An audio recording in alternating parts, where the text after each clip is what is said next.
Well, my name is Cesar Malagón and I'm going to talk about tattoos as a taboo. Tattooing has been around for thousands of years. It is one of the oldest forms of art, laden with as many different meanings as there are global cultures. According to Howard, in 2002, in some societies, tattoos are indelible marks of tribe or status. They can signify a difficult passage to adulthood or identify the owner's skills. One of the most popular reasons must surely be one of the oldest. Body art adds to the beauty of the wearer. Well, in the West, tattoos are generally regarded as forms of individual expression and creativity. While they celebrate individually, they still identify their wearers as members of a tribe, the community of those who celebrate the body art. That community continues to grow in size and social acceptance. It is difficult to quantify the rapid evolution of the tattoo industry, but everyone seems to agree that the last decade has been explosive growth. The evidence is in plain view on any city street, televised or sports news. Neil Armstrong, a professor at Texas Tech University Health Science Center, offers a few figures of that. Armstrong has been studying tattoos for over a decade. In Texas, she said, "We began tattoo studio registration in 1994. Over the first 10 months, we registered 137 studies. 8 years later, the number of studies registered is well over 600. In the United States, tattoos once identified their owners as perhaps a bit unsavory. The art was often associated with rowdy sailors or prisoners, but has now become a part of mainstream American culture. Here in Colombia, it's a way of expression too. We have different concepts about tattoo, but only for our beliefs. In my personal opinion, I think we have different reasons to make a tattoo from different cultures that influence us, but it's a good way of expression and a way to show our personality. But it has to relate it to religious, satanism, sex, and more other aspect about Colombian culture. And Diane Bell, an anthropologist at George Washington University, has also seen attitudes towards skin art change on the campus. Well, according to Diane Bell, feature of the National Geographic television documentary Taboo Tattoos, she said, "When I see a student with these signs on their bodies, I think that I would have been like 20 years ago. For a woman to have done that, it would have marked her out as a bad girl. Somehow all the early shit right of that. Now, it's my body, it's my choice." Well, but a new question is revealed now, and is who is getting tattooed? According to Erin Fago of the Alliance of Professional Tattooists, is quick to point out that not only young people are feeling the tattoo boom.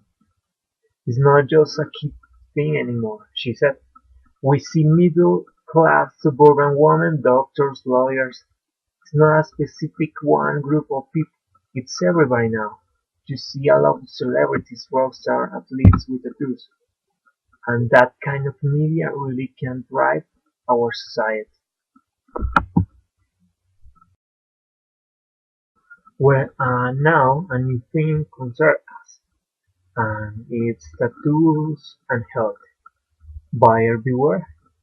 The word tattoo involved from the traditional process of applying ink to the body. A sharp object carries the ink on its point surface, and the artist uses an implement to hammer it repeatedly into the skin, driving in the ink. The noise made by this repeated tapping was heard as a tattoo. This traditional process can be quite painful and can involve health risks like hepatitis.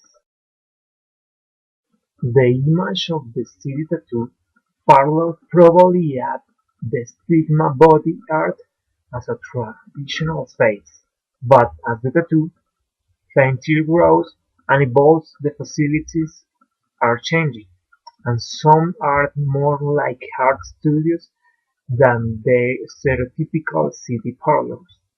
With so many shops opening, there are concerns that many are not meeting that health standards. So we have a health problem. According to the Dr. Bob Harvey and Dr. Paul Fisher at the University of Texas, tattooing poses health risks because the process explodes blood and body fluids. Because of this, a person who gets tattooed risks getting a disease or infection that is carried through blood.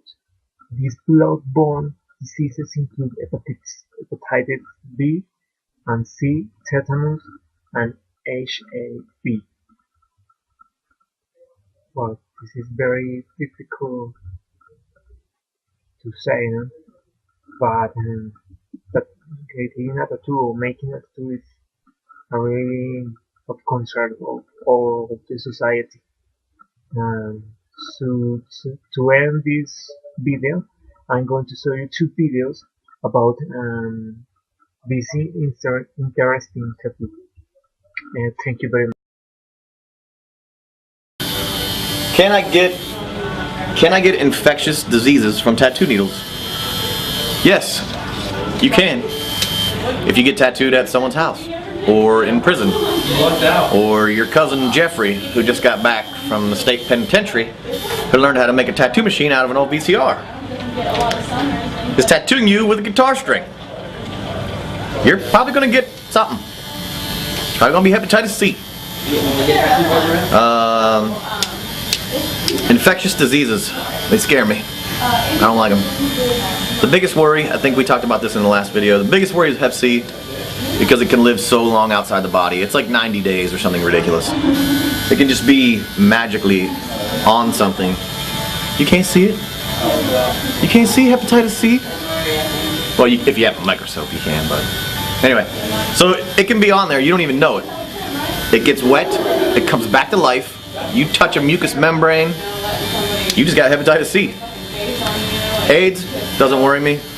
You have to have a lot of AIDS enter your system directly for you to get AIDS. All the other ones are not that big a deal. Like, they're not really transmitted that way. As far as sexual diseases, there's other crazy shit like skin-eating bacteria and all that stuff. But if you're coming to a reputable shop, you're not gonna have to worry about that. It's just one of those things that, you know, 50 years ago was totally different. They didn't even change their freaking needles. So nowadays, you're all good, America. I love you.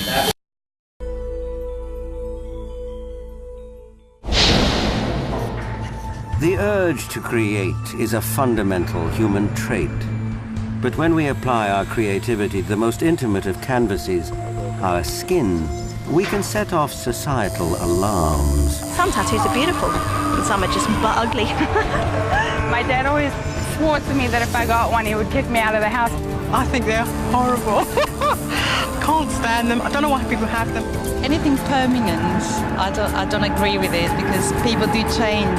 By putting that on a body, it has power. It has power for you and it has the power for the viewer. In this hour, trek into the land of headhunters in search of the most taboo tattoo of all. One that commemorates the taking of a human head. Witness a rite of passage in Africa that requires a knife to the skin in a bloody art form called scarification. Attend a tattoo convention where every body is a canvas and beauty is definitely in the eye of the beholder. And wonder, What would drive you to be tattooed?